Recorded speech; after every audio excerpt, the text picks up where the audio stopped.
دوستو، دین اسلام میں سب سے بڑا گناہ شرک کے بعد ہم جنس پرستی ہے، تاریخ میں جس کا آغاز قوم لوط سے ملتا ہے۔ کیا تم دنیا جہان میں سے لڑکوں پر مائل ہوتے ہو اور تمہارے پروردگار نے جو تمہارے لیے تمہاری بیویاں پیدا کی ہیں ان کو چھوڑ دیتے ہو؟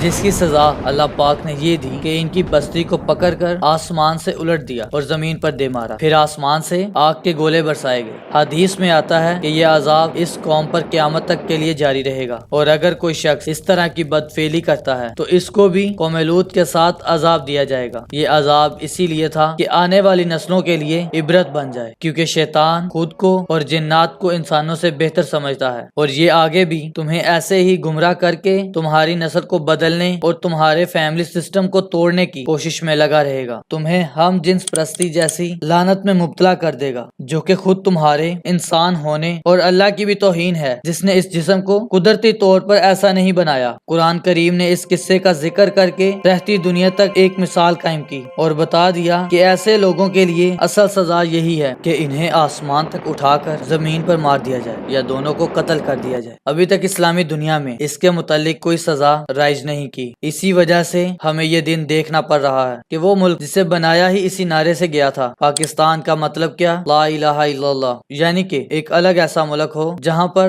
99% لوگ مسلمان ہوں اور اسلام کے اصولوں پر زندگی گزاریں۔ اس کے برعکس ہمارے میڈیا پر LGBT اور ہومو سیکشل کے پروموشن کے لیے طرح طرح کے ڈرامز، موویز اور مین سٹریم میڈیا پر دکھا کر نوجوان نسل کو ورگلایا جا رہا ہے، جو کہ ایک سوچی سمجھی سازش ہے۔ اس سے آنے والی نسل کی ذہن سازی کی جا رہی ہے۔ پاکستان میں ایک ایجنڈے کے تحت جوائلنٹ جیسی ایک کے بعد ایک مووی اور ڈرامز بنائے جا رہے ہیں، جس کی حالیہ مثال برزخ ڈرامے سے ملتی ہے، جس میں سرے عام ہم جنس پرستی کو پروموٹ کیا جا رہا ہے۔ آپ اندازہ کریں، ایک چھوٹے بچے کو چھپ کر ایک مرد کو نہاتے ہوئے دکھایا گیا اور اس کے لیے فیلنگز دکھائی گئی۔ دو چھوٹے بچوں کو مخصوص قسم کی آوازیں سن کر یہ کہتے ہوئے دکھایا گیا ہے کہ ماں بھی ایسی آوازیں نکالا کرتی تھی جب بابا زندہ تھے۔ دو مردوں کو فزیکلی پیار کرتے ہوئے دکھایا گیا ہے اور بار بار ڈائیلاگز کے اندر ہم جنس پرستی کو لوجیکلی قائل کرنے کی کوشش کی جا رہی ہے۔ مجھے نہیں لگتا کہ ہوموسیکشوالٹی ایک برائی، مجھے لگتا ہے دو مردوں کا پیار کرنا بالکل برا نہیں ہے۔ یہ سب بڑی پلاننگ کے ساتھ مسلم سوسائٹی کی ذہن سازی کی جا رہی ہے، اور اس پر مسلمانوں کا رد عمل دیکھ کر انہیں اندازہ ہو چکا ہے، یہاں دال گلنے والی نہیں ہے، کہ اس سوسائٹی پر اور کام کرنے کی ضرورت ہے۔ اس ڈرامے برزخ کے بارے میں جب فواد خان سے پوچھا گیا تو چلیے اس کا جواب سنتے ہیں۔ فلموں میں جب انٹیمیٹ سینز بھی ہوتے ہیں، شوشل ہوتے تھے، لوگ بہت انکمفرٹیبل ہوتے تھے۔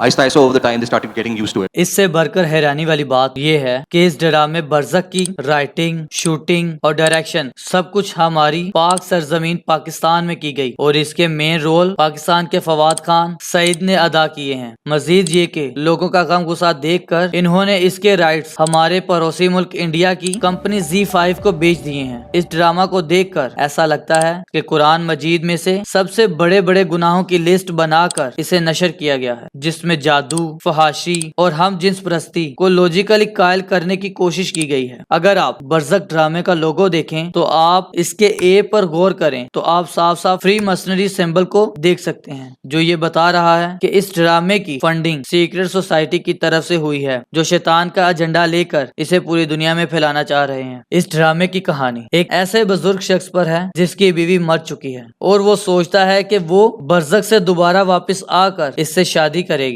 جو کہ سیدھا اسلامی تعلیمات کے خلاف ہے، کیونکہ برزخ زندوں کو مردوں سے الگ کرتی ہے۔ جو بھی شخص ایک بار دنیا سے چلا گیا تو وہ کبھی بھی واپس نہیں آ سکتا۔ یہ اللہ پاک کا فیصلہ ہے جو کہ کبھی نہیں بدل سکتا۔ برزخ جو کہ انسان کی موت کے بعد قیامت کے آنے سے پہلے کا مقام ہوتا ہے، اور یہ برزخ انسان کی قبر ہی ہوتی ہے، جو جہنمی شخص کے لیے آگ کا بستر اور نیک شخص کے لیے جنت کے باغ کی طرح ہوتی ہے، اور جہنمی شخص کو ایک کھڑکی سے اسے اپنا ہمیشہ کا مقام دوزخ دکھا کر آگ کے بستر پر قیامت تک جلنے کے لیے چھوڑ دیا جاتا ہے، جبکہ نیک شخص کو جنت کے اندر گھر دکھا کر باغ کی طرح پرسکون جگہ پر سلا دیا جاتا ہے جب تک قیامت نہ آ جائے۔ اس کے علاوہ اس ڈرامے کے اندر سٹینک ورشپ کے دوران پہنے جانے والے ڈریسز اور اسی طرح کے ایونٹس دکھائے گئے ہیں۔ اس ڈرامے کے ٹریلر کے آخر پر ایک سانپ اور درخت کا استعمال کیا گیا ہے، اور آپ سب لوگ جانتے ہیں کہ شیطان جنت میں حضرت آدم علیہ السلام اور بی بی حوا کو بہکانے کے لیے سانپ کی شکل میں ایک درخت پر آیا تھا جس کا پھل کھانے سے اللہ تعالیٰ نے سختی سے منع کیا تھا، بلکہ ایسے ہی جیسے فحاشی سے اور قوم لوط کے عمل سے اللہ تعالیٰ نے سختی سے منع کیا ہے، یہ عمل اللہ تعالیٰ کو انتہائی ناپسند ہے۔